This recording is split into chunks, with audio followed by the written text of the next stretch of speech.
Selamat mendengarkan podcast ini. Dulu kita beranggapan bahwa orang yang membela keyakinannya dalam konteks hidup orang Kristen, membela kekristenan dan membela agamanya berarti mengasihi Tuhan. Namun ternyata tidak, saudara. Artinya tidak selalu demikian.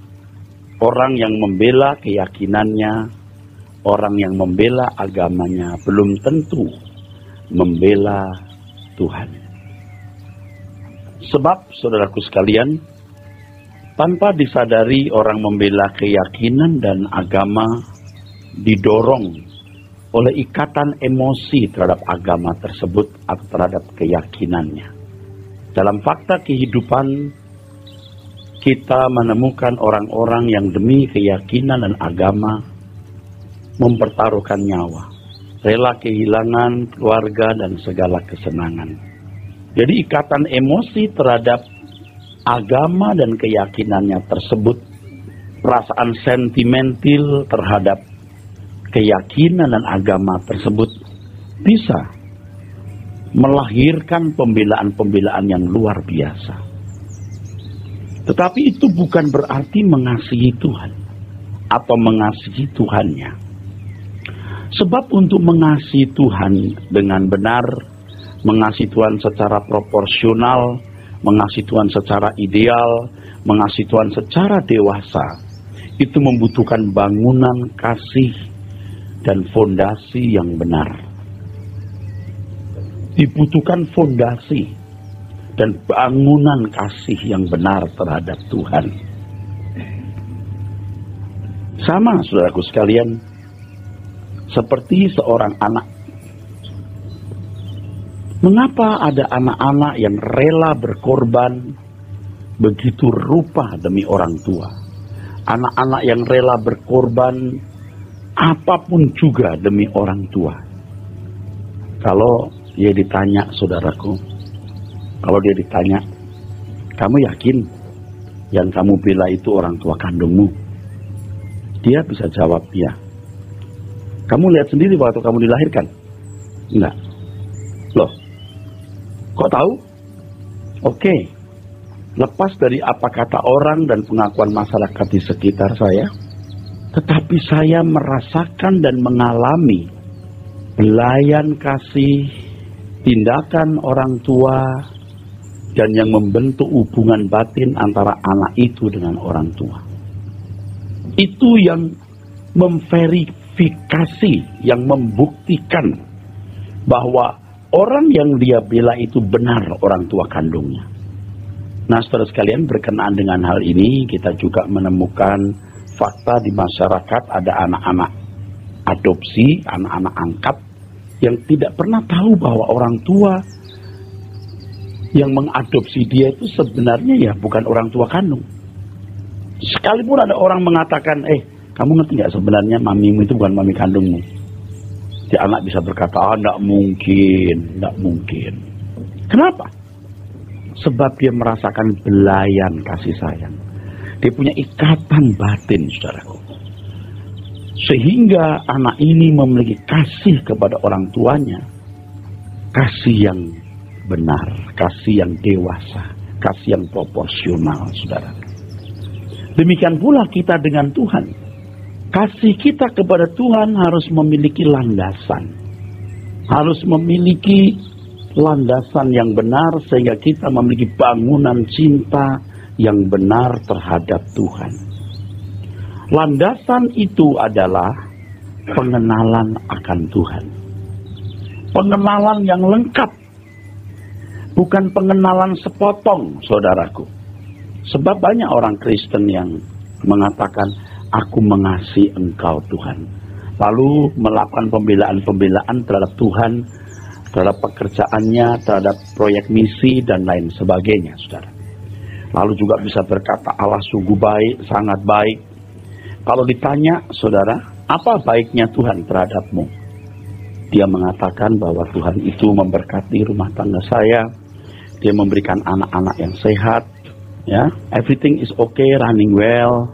Kalau beliau ini seorang yang berumur berkata, Tuhan berikan menantu yang baik, cucu-cucu yang sempurna, dan seterusnya. Baiknya Tuhan diukur dengan berkat-berkat seperti itu, atau berkat-berkat fana, saudara. Berbeda dengan orang yang mengenal Allah dengan benar. Ia mengenal siapa Allah semesta alam yang menciptakan langit dan bumi. Apa maksudnya menciptakan manusia? Memahami kenapa manusia jatuh dalam dosa. Apa arti pemulihan dalam keselamatan di dalam Yesus Kristus. Ia memahami pula rencana Allah untuk menempatkan orang percaya di langit baru, bumi baru. Memahami apa artinya dimuliakan bersama dengan Kristus. Memahami bahwa satu pribadi itu membutuhkan objek yang dikasihi. Jadi kalau kita memahami Allah kita itu, ya saudaraku sekalian, ya, esa bukan dalam arti matematis satu, itu adalah latar belakang atau ada penjelasan yang harus dipahami. Kalau saudara membaca Alkitab, kata El, the mighty itu tunggal, tapi selalu ada penambahan Elohim untuk Allah. Dan akhiran ini, saudara, menunjukkan kejamakan Tuhan, saudara. Child satu, children banyak, book satu, books, child tunggal, children jadi plural, sama. El tunggal, kalau ada penambahan Elohim jadi jamak. Ternyata di dalam keesaan Allah itu ada pribadi Bapa, ada pribadi Anak. Kenapa? Sebab yang namanya pribadi itu membutuhkan objek untuk dicintai. Dari kekekalan ke kekekalan, Allah Bapa bersama dengan Anak Tunggal Tuhan Yesus Kristus berkasih-kasihan, bercinta-cintaan, dalam arti kudus, saudaraku, ya, bukan dalam arti seks, bercinta-cintaan. Nah, sekarang Allah menciptakan manusia. Manusia juga dijadikan objek kasih Allah. Dan Allah mengendaki ada relasi yang benar antara manusia dan Allah. Oleh sebab itu dalam doa Tuhan Yesus, Tuhan berkata, aku tinggal dalam engkau ya Bapa, engkau dalam aku, dan mereka di dalam kita. Jadi kalau kita berkata, aku mengasihi engkau Tuhan, dasarnya bukan karena engkau memberkati aku, memberikan pasangan hidup yang baik, rumah yang baik, fasilitas yang cukup. Sebab aku membutuhkan objek yang kucintai untuk menjadi kekasih abadi. Aku membutuhkan engkau, objek yang kukasih sebagai kekasih abadi. Dan aku menjadi kekasih abadimu. Bukan karena berkatmu.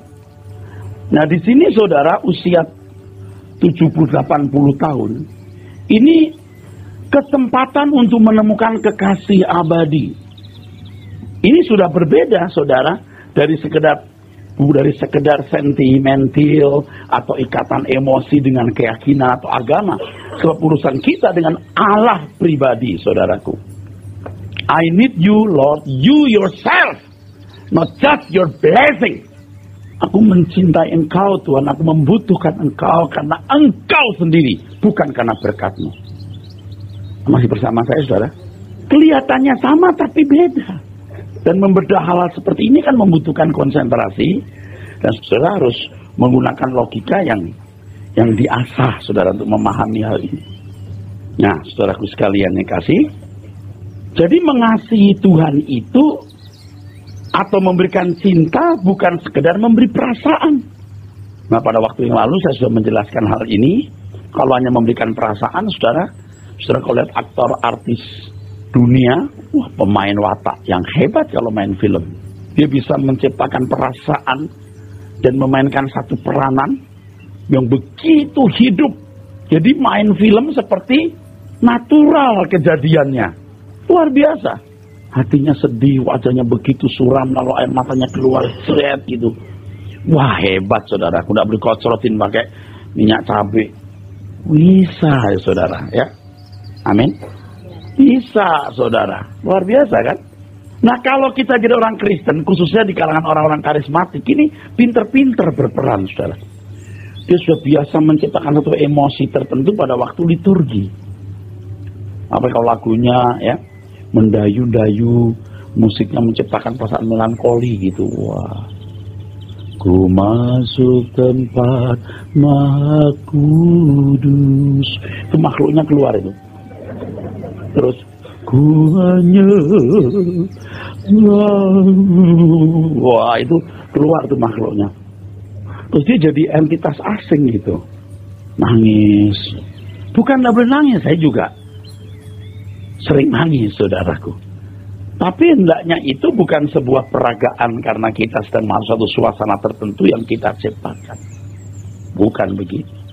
Mengasihi Tuhan itu, memberi cinta itu bukan hanya memberi perasaan, tetapi memberikan segenap hidup.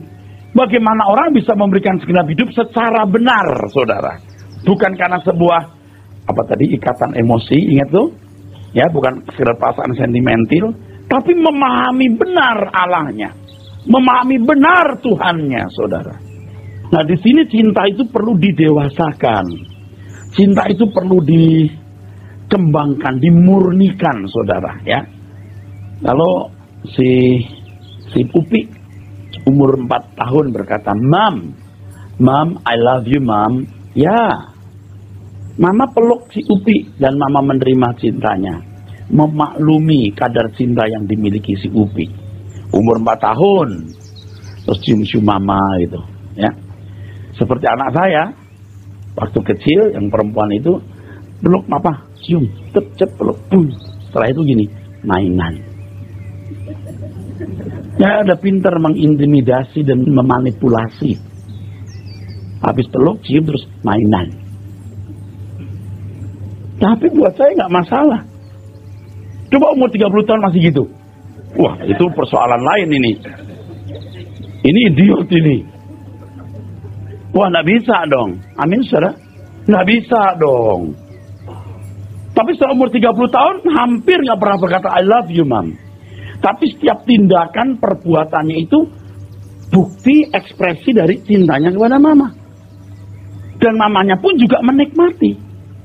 Bahkan, sudah tahu, orang tua sering tidak menikmati pemberian anaknya, tapi menikmati cinta anaknya. Atau lebih menikmati gelora cinta anaknya daripada pemberian dalam bentuk materi, fasilitas. Orang tua sudah umur 65, 70 tahun, ya. Anaknya memberikan dia mobil bagus, ya. Mama papanya dibangunin rumah. Ya, orang tua sudah nggak bisa nikmati, saudara. Duduk di kursi empuk kulit asli Itali. Udah nggak enak karena barang ngilu semua. Naik mobil mewah, ya udah nggak bisa ngerentek kabeh. Udah nggak bisa makan banyak, yang banyak pantangannya. Kan banyak orang tua yang begitu tuh. Kalau waktu pesta, mari satenya enak. Kolesterol, kasihan kan? Sopnya enak. Isi lihat sop, waduh lemaknya, darah tinggi. Udah nggak enak hidup. Udah minum sirup aja. Diabetes mellitus. Udah nggak bisa makan enak. Yaudah, lihat-lihat pemandangan di luar tuh bagus tamannya. Masuk angin. Nah, TV-nya bagus, Ini pasti ada film bagus, Katarak. Ya, duduk aja deh, ambeien. Orang tua sering lebih menikmati gelora cinta anak daripada pemberiannya. Nanti kalau malam minggu makan bersama dengan anak cucu di restoran mewah, sekali makan bisa 15-20 juta, ya orangnya hanya 40-30 gitu, atau hanya 15 atau 10. Wah, enggak masalah. Orang tua cuma minum air putih, ya, ngemil makanan yang tidak berlemak.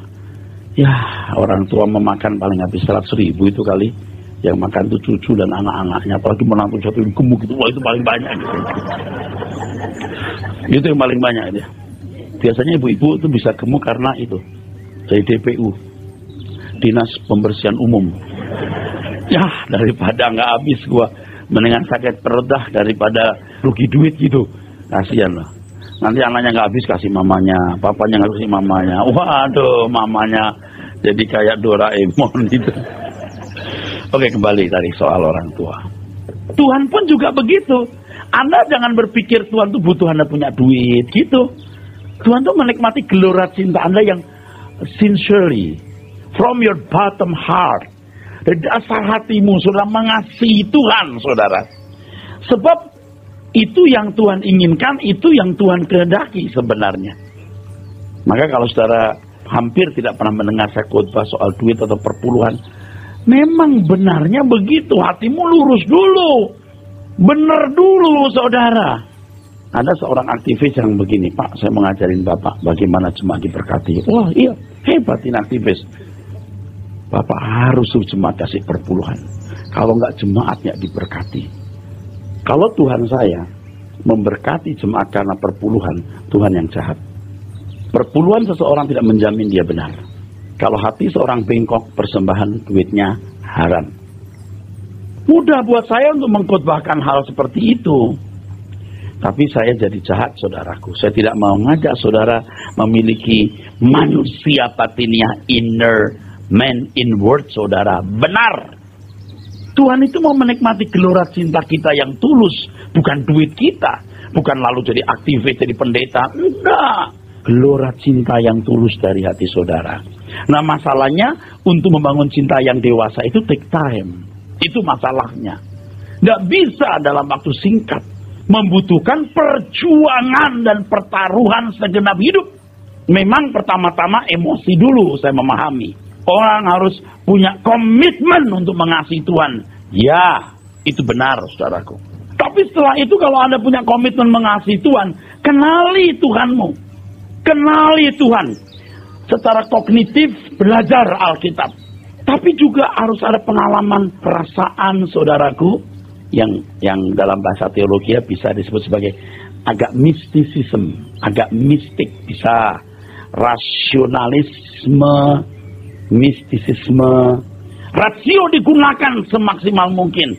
Secara mistis juga harus dialami. Waktu doa pribadi tiap hari 30 menit, 1 jam dalam persekutuan saudara seiman, itu perlu waktu panjang sampai orang berkata Allahku hidup.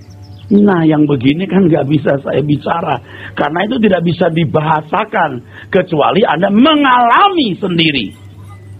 Nah orang tidak berani bayar harganya. Nah bagaimana saudaraku? Nah, ini masalah saudaraku sekalian. Harus didewasakan cinta saudara kepada Tuhan. Jadi kalau kita lihat orang kelihatannya membela kekristenan, membela gereja, sering itu hanya karena ikatan emosi, betul, sentimental atau faktor-faktor lain. Bahkan dalam hidup pelayanan saya dewasa ini saya menemukan satu hal, saudara. Orang-orang di sekitar saya pun sering bukan karena membela Tuhan secara pribadi. Wah, Pak Eras khotbahnya bagus, Pak Eras tidak mata duitan, kita bela. Dia bela kebenaran, tidak membela pemilik kebenaran. Dia bela pekerjaan Tuhan, tidak bela Tuhan pribadi. Sebab kalau membela Tuhan pribadi itu nggak bisa seketika Anda punya komitmen lalu bisa. Nggak bisa. Anda harus membangun fondasi dan bangunan kasih itu, yaitu pengenalan akan Tuhan, baik secara kognitif, secara pemahaman rasio, maupun saudara mengalami secara konkret dalam kehidupan ini. Nah di sini kan saudara yang harus membayarnya, bukan saya, saudara. Saya hanya memberikan inspirasi, saya mendorong, tapi saudara sendiri yang harus melangkah, saudara. Memang dimulai dari perasaan, saudara. Dan itu tidak bisa digerakkan oleh siapa-siapa, bahkan Tuhan sendiri. Itu digerakkan oleh diri saudara sendiri. Saudara harus membangkitkan cinta itu kepada Tuhan. Anda jangan sekali-kali mencoba minta Tuhan supaya Tuhan membuat Anda mengasihi dia. Nggak bisa, itu nggak elegan. Tuhan bukan Tuhan seperti itu. Nggak bisa seorang pria berkata pada seorang nona-nona, kamu cintai saya ya? Ayo, cintai saya ya. Katakan I miss you, I love you, I need you. Kalau enggak, kalau dia berkata I love you, I miss you, I need you. Kalau si pria juga berkata I love you, I miss you, I need you too. Sakit jiwa itu pria. Tuhan tidak begitu. Menggerakkan sekelompok orang untuk mengasihi Tuhan, kelompok yang lain tidak. Tuhan jahat. Padahal 1 Korintus 16 ayat 22 mengatakan ini. So mari kita buka. 1 Korintus 16 ayat 22. Ayat yang ke-22. Siapa yang tidak mengasihi Tuhan, siapa yang tidak mengasihi Tuhan, terkutuklah ia. Terkutuk, anatema. Wah, itu kata itu mengerikan, saudara. Anatema. Ini luar biasa. Saudara perhatikan saya. Tidak ada yang bisa menggerakkan cinta kepada Tuhan kecuali saudara sendiri. Di sini Tuhan memberikan kepada manusia kehendak bebas. Itu misteri kehidupan. Tuhan memberikan setiap individu itu apa yang disebut sebagai liberum arbitrium. Dalam bahasa Inggris ini free will. Kehendak bebas untuk bisa mengambil pilihan bebas. Anda punya hati seperti parabola, men. Anda mau arahkan kemana suka-suka saudara. Jangan berpikir Allah yang mengarahkan. Sebab Allah, kalau Allah mengarahkan, manusia tidak perlu bertanggung jawab. Sebab Allah yang bertindak semua. Kalau Allah yang mengarahkan, manusia tidak boleh menerima reward atau hukuman, punishment. Manusia tidak bertanggung jawab dan tidak perlu bertanggung jawab atas apa yang tidak dilakukannya. Tapi kalau kita menggerakkan hati kita arahkan kepada Tuhan. Kita paksa hati kita, saudara. Pada mulanya saudara memang belum memiliki cinta yang dewasa. Seperti anak umur 4 tahun si Upi. Mom, I love you. Oke. Pembuluh darah kita itu ya, kalau tidak bersih itu bisa stroke. Betul? Apa di tempat-tempat yang sentral seperti di bagian kepala gitu. Jantung mati. Kena kolesterol. Anda jangan pikir iman saudara ada kolesterol. Ada kolesterolnya. Kolesterol iman saudara. Percintaan dunia ini kolesterol nih. Bisa mampet saudara. Dan ibarat ruangan Anda nggak punya lagi space untuk kasih kepada Tuhan. Nggak punya lagi. Ya itu benar. Nggak bisa mengasihi Tuhan. Anda nggak punya pengalaman apa itu mengasihi Tuhan dengan benar. Dan mungkin nggak pernah bisa.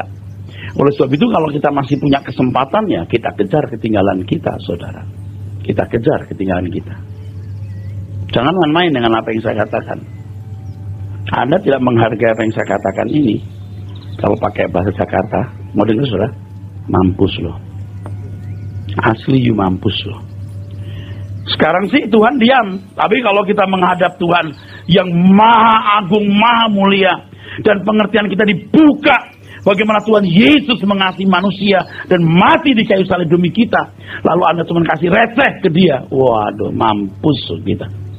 Jangan main-main, saudara. Kita kobarkan cinta kita kepada Tuhan. Memang dimulai dari perasaan ya. Lah Bapak ya. Mom, I love you, Mom. Si Upik. Tapi ketika kita bertambah mengenal Tuhan, apartnya keselamatan, apartnya kemuliaan bersama Kristus, surga, neraka, dan pemahaman yang lengkap. Nah baru kita mengerti apa itu mengasihi Tuhan.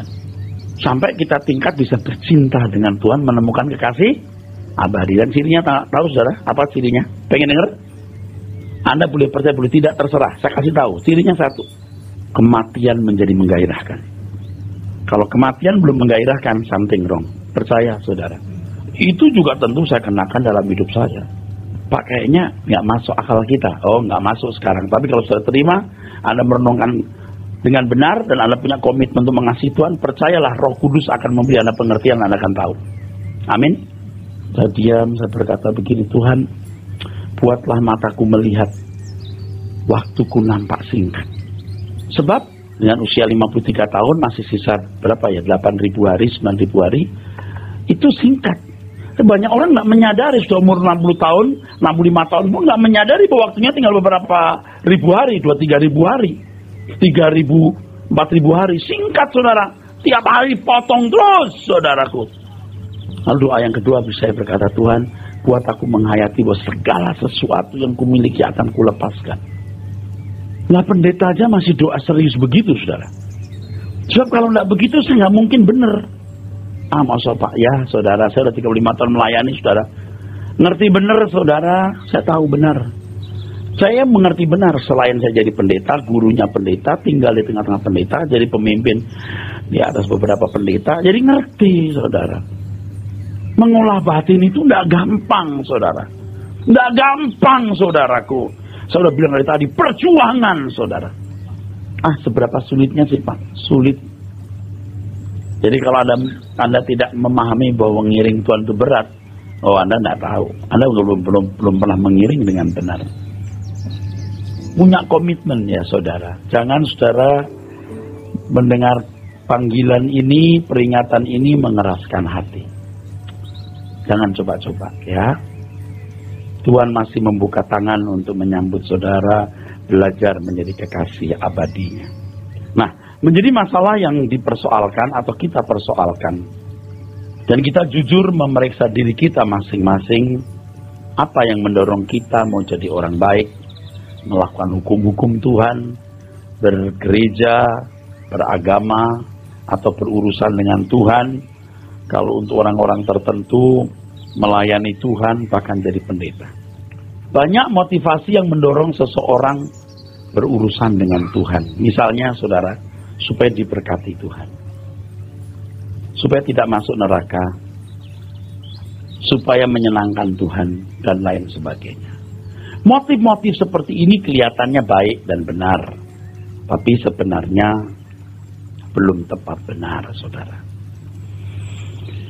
Pada tingkat tertentu, Tuhan akan membawa orang percaya kepada satu tingkat yang mendorong seseorang melakukan segala sesuatu itu karena mengasihi Allah. Kalau masih baru menjadi orang Kristen, saya mengerti bahwa Tuhan toleransi, saudara. Tetapi kalau usia kita sudah cukup, kita punya umur kekristenan kita, umur pengiringan kita sudah memadai atau cukup, kita harus sampai pada satu stage, satu level di mana kita melakukan segala sesuatu karena kita mengasihi Tuhan. Karena mengasihi Tuhan, saudara. Kalau aku berusaha tidak masuk neraka, bukan karena neraka itu mengerikan, tetapi karena Tuhanku mengendaki di mana Dia ada, aku ada. Amin. Kalau aku membutuhkan berkat, itu bukan karena berkat itu, tapi karena Tuhanku mengendaki aku hidup di dalam berkatnya. Untuk hidup dalam berkatnya, yang pertama aku harus bisa dipercayai Tuhan, supaya kekayaan, kedudukan, pangkat, kehormatan tidak membuat aku jadi sombong, tidak membuat aku menjadi sewenang-wenang, supaya aku jangan sampai aku menjadi binasa karena berkat itu. Tuhan mengendaki aku hidup di dalam berkatnya, maksudnya supaya dalam berkatnya aku bisa menikmati kebaikan Tuhan, walaupun itu secara finansial, secara materi, itu pun juga berkat Tuhan yang harus dinikmati, dan aku menjadi efektif bagi pekerjaannya. Kalau aku menyenangkan Tuhan bukan karena hal lain, karena aku mengasihi Dia. Orang yang menyenangkan Tuhan belum tentu mengasihi Tuhan, tapi orang yang mengasihi Tuhan pasti menyenangkan Tuhan. Nggak bisa nggak? Kalau seorang bawahan menyenangkan atasan, 1001 motivasi loh, saudara. Setuju? Amin? 1001 motivasi, saudara. Tapi kalau bawahan mengasihi atasannya, seorang pegawai mengasihi, menyayangi owner, the owner usaha itu atau perusahaan itu, dia akan bekerja pasti baik. Dia akan menyenangkan atasannya. Dia akan bekerja seakan-akan itu perusahaan keluarganya. Anda bisa mengerti? Amin? Iya. Ada anak menyenangkan orang tua hanya karena supaya orang tua panjang umur. Ya enggak enak lah. Seneng lihat orang tua seneng. Oh, enggak. Karena mengasihi orang tua. Beda, saudara. Beda. Pasti dia menyenangkan orang tua. Nah, kita harus demikian.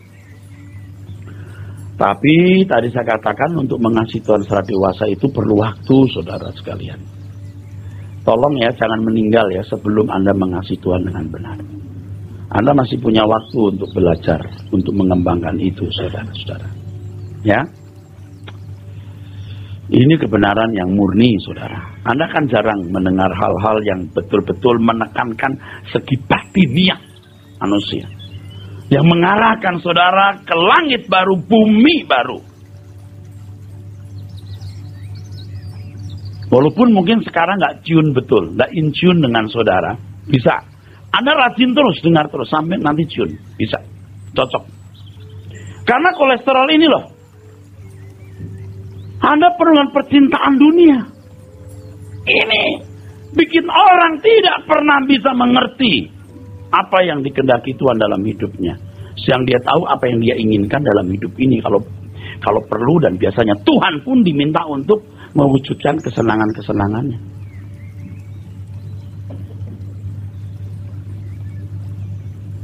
Tadi saya singgung mengenai objek ya, saudara.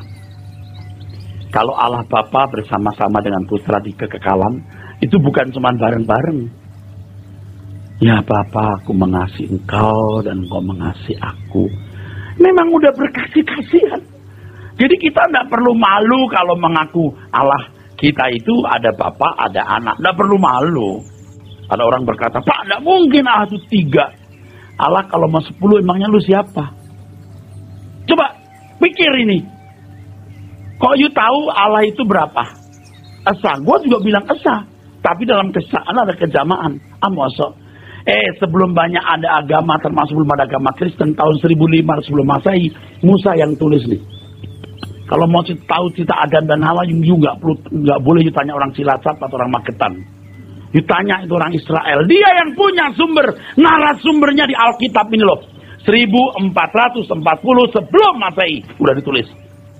Dari mana orang bisa tahu soal Adam dan Hawa? No, Abraham. Semua harus berasal dari kitab Ibrani. Nggak bisa nggak. Ditulis di situ Elohim. Udah, jangan ngomong deh.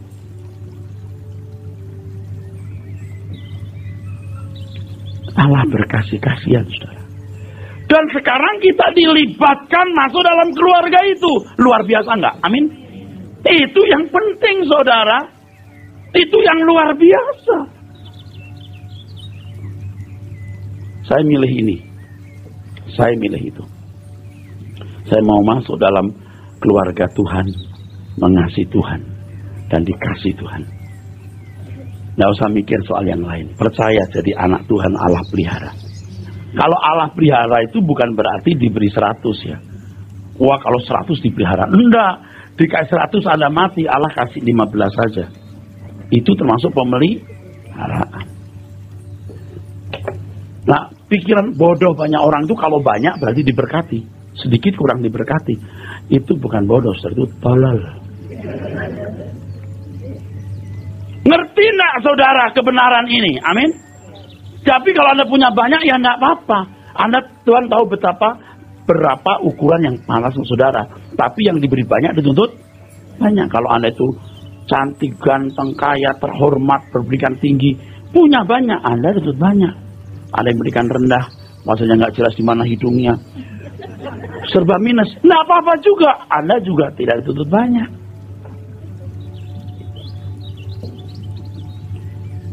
Ini juga cuma sebentar. Anda punya hidung pesek nggak lebih 70-80 tahun kok. Ntar sana pesek lagi ya. Nggak penting lah soal itu saudaraku ya. Ya, anak-anak muda saya dorong untuk sekolah, kuliah, sukses betul. Tapi kalau sekarang Bapak Ibu ya dalam kondisi tertentu ya nggak apa-apa. Kegagalan studi, kegagalan bisnis, kegagalan rumah tangga, kegagalan kesehatan masih belum masalah. Selama Anda masih bisa menjadi kekasih Tuhan. Amin. Bersemangatlah hidup saudara. Masih ada kesempatan yang indah dan luar biasa. Hari ini kalau saya boleh menjadi seorang yang berpendidikan baik saudara, saya mencapai stratum 3, 2 gelar saya. Lalu saya bisa terhormat, saya juga ada kekurangan finansial cukup atau bahkan lebih dari sebagian orang. Ya terhormat juga. Ini juga bukan nilai dan saya merasa aku sukses. Apa kalau akhirnya saya nggak dikenal Tuhan? Buat apa? Saya bakar hati saya untuk mencintai Tuhan. Saya bakar untuk mengasihi Tuhan. Saya juga takut saudara ketemu Tuhan. Lalu Tuhan tak senyum sama saya kan capek gue. Mampus gue. Saya pun belajar. Ini belum lulus ini saudara. Sering ada pengalaman-pengalaman yang menarik yang disitu Tuhan menguji kita mengasihi Tuhan kan. Beberapa waktu ini saya diundang oleh satu pertemuan para pendeta yang jumlahnya hampir 700 atau 600 sekian orang. Saya datang, saya naik pesawat, ya nggak ada ekonomi, saya naik bisnis. Saya bawa buku, majalah, kami bagi gratis. Di tangan saya ada beberapa puluh juta, saya amplopin 1 juta. Kalau waktu ketemu pendeta-pendeta, saya lihat ini pendeta kayaknya kesulitan. Dari mana Pak? Pelayan di mana? Oh di gunung sana gitu. Wah, udah ngomong jebret 1 juta. Ketemu lagi jebret 1 juta. Ya, dah. Terus KKR yang hadir itu sekitar 1.500 sampai 2.000. KKR, Wah, rame. Habis KKR, bubar. Semua. Saya itu nggak dijemput. Saya dengan istri saya jalan dari gereja ke jalan raya, kuculuk gitu. Terus di pinggir jalan, bengong, udah mulai gelap. Itu kan jam 9 malam lewat. Nggak ada taksi. Waduh. Rupanya mobil yang jemput saya dipakai pendeta-pendeta dan petugas hotel pikir itu pendetanya. Itu petugas hotel nggak tahu mana pembicara, mana jemaat yang mendengar. Sudah deh, saya terus bengong. Ada mobil lewat, gitu, numpang. Udah desek-desekan dengan istri berdua sampai di hotel. Di hotel, laparnya minta ampun. Makan paginya itu sekitar jam 11:30 atau sudah baru belum siang betul. Jadi lapar sekitar dalam luar biasa gitu loh. Lapar yang banget gitu. Waduh, udah malam begini mau telepon hotel. Di situ kemudian para pendeta-pendeta juga nginepnya di hotel itu. Nih kalau saya telepon saya sudah tidur, makan baru datang ini. Waduh, akhirnya saya makan intip. Itu goreng yang beras dikeringin digoreng itu loh. Hanya itu di kamar tuh makan itu. Kerpiak makan sambil kayak monyet juga. Aduh, daging saya berkata, besok kamu diundang orang-orang, jangan datang lagi. Terus ada lagi suara, kamu di Jakarta telepon orang cepet dijemput pakai mobil sedan. Kamu punya mobil, kamu punya sedan sendiri, ada sopir. Sekarang kamu menderita di padang gurun ini. Tapi saya lawan tuh suara, hei kamu diem. Aku milik Tuhan, hamba Tuhan. Kalau suruh saya 10 kali lagi, saya datang lagi. Diem kamu. Udah, saya tidur nyenyak. Istri saya juga diem, liatin saya, takut kalau saya marah kan. Tapi dia nggak lihat saya marah. Saya harus jadi berkat untuk dia. Sampai sekarang juga dia nggak tahu pergumulan batin saya. Saya diem aja. Saya nenteng dia. Biasanya saya lebih marah daripada istri dong. Mana saya sakit, kakinya gini-gini lagi. Waduh, mana jalannya? Jalan itu batu. Udah begini-begini susah. Wah, dalam hati saya, aduh, bener-bener nih. Seperti bangsa Israel dari Mesir ke Kanaan. Tapi saya bilang sama daging saya akan datang lagi 10 kali diundang, 10 kali saya datang. Tapi saya bawa mobil sendiri. Besok paginya saya bangun, saya petugas hotel, saya bilang, yuk cariin mobil saya bisa Pak, tapi mahal. Berapapun, sekian ratus ribu, 500 ribu, saya bayar. Udah deh, saya di Pak mobil, jam 7 pagi khotbah lagi, selesai, itu seminar itu. Selesai saya turun ke bandara naik mobil itu. Nah, pimpinannya kebetulan mantan mahasiswa saya. Pak, bagus Pak, bagus. Ya, emang bagus. Tergantung dari mana orang memandang dong. Oke. Pak, ini mobil dari hotel? Iya. Dari hotel emang, tapi gue bayar. Tapi saya nggak bilang. Kalau saya bilang bisa ngamuk dia sama panitia kan. Oh, saya kasih amplop saya, tebel. Saya terima. Saya boleh kembalikan nggak? Ini kan para pendeta ya. Pakai untuk para pendeta. Jeruk nggak boleh makan jeruk. Pulang leh, haleluya deh. Merdeka saudara. Saya diundang di Kanada, diundang ke Sydney. Gua tolak bertahun-tahun. Lu ngundang gua kasih, lu kurang ngajar, hospitality-nya nggak jelas. Oh enggak, diem. Nah di situ tuh belajar kita, belajar. Nah minggu-minggu ini juga diundang di satu tempat, 1,5 jam lah dari Jakarta, pesawat. Udah, saya bilang gerejanya lagi bangun, lagi sulit. Udah, pokoknya tahunya saya datang ya, jangan nanya pesawat saya atau hotel saya. Gak ada ekonomi, saya bisnis lagi dengan istri saya. Oke, bisnis. Terus saya cari hotel bintang 3. Di kota itu ada banyak hotel bagus-bagus. Tapi kalau saya masuk hotel berbintang, di antaranya saya anggota. Saya salah satu corporate dari hotel itu. Jadi saya cukup dikenal. Jadi kalau saya telepon, saya akan mudah dapat kamar. Tapi enggak. Jangan nanti pikir tuh Pak Eras mau hotel bagus. Kan gitu. Jadi sengsara juga nih saya. Gak apa-apa lah hotel bintang 3 nggak saya masuk. Udah, masuk. Udah. Khotbah CSS. Ternyata dia siapin hotel bagus. Pak, ini ada hotel. Kan Bapak itu pendeta dari kota lah apa. No. Nggak jadi tarik duitnya untuk pembangunan. Nggak. Untuk pembangunan. Saya pulang dikasih amplop betul-betul tebal, saudara. Dia tahu saya naik pesawat. Dia tahu pesawat saya mahal. Saya kembalikan. Ini untuk pembangunan gereja. buat saya pulang dengan sejahtera. Kalau saya terima ini, saya tidak sejahtera. Bagaimana saya lihat punya gedung lagi dibangun, lalu saya terima duit, terimalah. Pulang saudara, merdeka saya. Naik bisnis lagi, tidak masalah saudaraku. Tidak masalah. Nah, minggu-minggu ini tuh ngajarin saya, itu bukan masalah besar saudara, belum. Nah, orang Kristen itu boro-boro membela Tuhan, mengasihi Tuhan, membela pekerjaannya saja belum.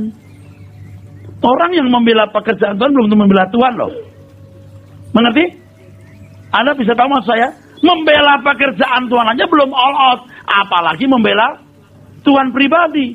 Nah, membela Tuhan itu tidak harus kasih duit loh. Sikap hati saudara bener dulu. Itu maksudnya. Enak loh kita bantu duit, kita ikut aktif dalam pelayanan, bahkan jadi pendeta. Itu masih enak. Tapi kalau filosofi diubah, kita belajar mengenal kehendak Tuhan. Dari perkara kecil kita menjadi berkat. Jadi berkat dulu buat pasangan hidup, buat suami, buat istri, buat anak-anak. Itu dulu yang benar. Nggak usah mimpi jauh-jauh. Oh, Tuhan kirim saya ke Irian, saya bersedia Tuhan menginjil biar pakai OTK. Aku bersedia. Masuk angin loh nanti. Lo nggak biasa itu. Nggak usah muluk-muluk bro. Jadi berkat di lingkunganmu dulu. Amin. Nah saudara, Anda paham kan ini? Anda paham kan? Kekristenan itu the way of life. Jalani dulu jalan hidup saudara. Nggak usah muluk-muluk. Nah, dalam Yohanes pasal 21 ayat 15 sampai 19. Itu perjumpaan Petrus dan Tuhan Yesus ketika Tuhan Yesus bangkit dari kubur, saudaraku. Yohanes 21 ayat 15 sampai 19. Ya. Sesudah sarapan, Yesus berkata kepada Simon Petrus, "Simon anak Yohanes, apakah engkau mengasihi aku?" Cukup, udah. Ini hari-hari di mana Petrus berkhianat kepada Tuhan Yesus. Tuhan sudah berkata, Petrus, kamu akan menyangkali aku. Petrus berkata, Tuhan, jangankan penjara, mati pun aku rela. Jangankan galunggung Himalaya pun kudaki, kan gitu kira-kira. Tuhan berkata begitu. Tapi akhirnya Petrus menyangkal. Petrus menyangkal 3 kali.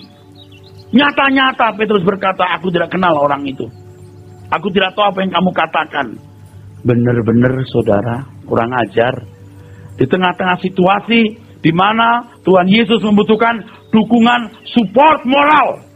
Petrus sahabat yang dekat, yang paling berani, yang pegang pedang. Dia yang menyangkal Tuhan Yesus. Nah sekarang dia berkata, Petrus. Waduh, Petrus sudah begini aja nih. Diomelin deh. Itu kalau manusia pada umumnya pasti ngomel begini. Petrus, gua bilang apa sama lo? Kamu menyangkal aku kan? Bener kan? Bener kan? Diomelin. Tapi enggak. Tuhan berkata begini. Petrus, apakah engkau mengasihi aku? Kepikir nggak saudara? Hebat loh. Maksudnya apa? Tuhan Yesus tidak berurusan dengan kita kemarin. Bukan Petrus kemarin. Tapi Petrus hari ini. Dan bisa menjadi bagaimana Petrus nanti. Ia tidak berurusan dengan saudara kemarin. Ia tidak berurusan dengan aku kemarin. Ia tidak berurusan dengan aku 10 tahun yang lalu. Erastus hari ini. Dan Erastus dari apa nanti ke depan. Jadi saudara. Jangan mental block. Dan berkata. Dari pengalaman saya Pak. Saya nggak pernah mendengar suara Tuhan. Saya orang tidak beriman. Saya orang berdosa. Saya rusak. Saya gagal. Saya nggak jadi berkat. Bla bla bla. Jangan dengarkan intimidasi iblis. Tuhan mau berurusan dengan saudara hari ini. Amin. Kalau namamu David misalnya itu Tuhan mau berurusan dengan David hari ini, bukan David kemarin, apalagi David 10 tahun yang lalu. Tuhan mau berurusan dengan David. David menjadi apa nanti? Apakah engkau mengasihi aku? Anda boleh mulai sekarang. Mulai sekarang. Kobarkan cinta kepada Tuhan. Kobarkan itu. Dan kalau saya boleh ngomong, kalau boleh nih, kalau boleh nggak apa-apa ya. Kalau boleh nih, saya mau ngomong gini loh. Saya terus terang ya sometimes desperate gitu, lonely gitu saudara. Lalu saya berkata, Tuhan, kok rasanya orang-orang ini nggak berubah ya, gitu. Aduh, orang dekat saya juga, orang dekat-dekatin juga kadang-kadang kok rasanya nggak berubah ya. Dia membela Pak Eras, dia membela pekerjaan Tuhan, tapi kok hatinya nggak mengasihi Tuhan ya. Ada desperate gitu. Nah, saya kadang-kadang jadi kepikir gini, kalau jemaat yang cuma mau datang ke gereja, mau kebaktian, rasanya saya mau bilang gini, udah minggu depan lu gak usah muncul lagi deh. Kalau lu gak serius, lu mau nyari apa ya, gua gak ngerti. Lu lihat gua stres, gua juga stres lihat lu. Sebab kalau Anda ada di sini, tapi nanti Anda nggak di kerajaan surga, lu buat apa? Maksud ngomong gini bukan ngusir, menegaskan supaya Anda selamat. Kayak orang tua bilang, kalau kamu nggak bener, kamu jangan jadi anak mama. Oh, saya nggak pengen orang tua dan anak ada begitu, nggak ada. Tapi maksudnya adalah jadi anak yang benar. Amin. Itu aja. Amin.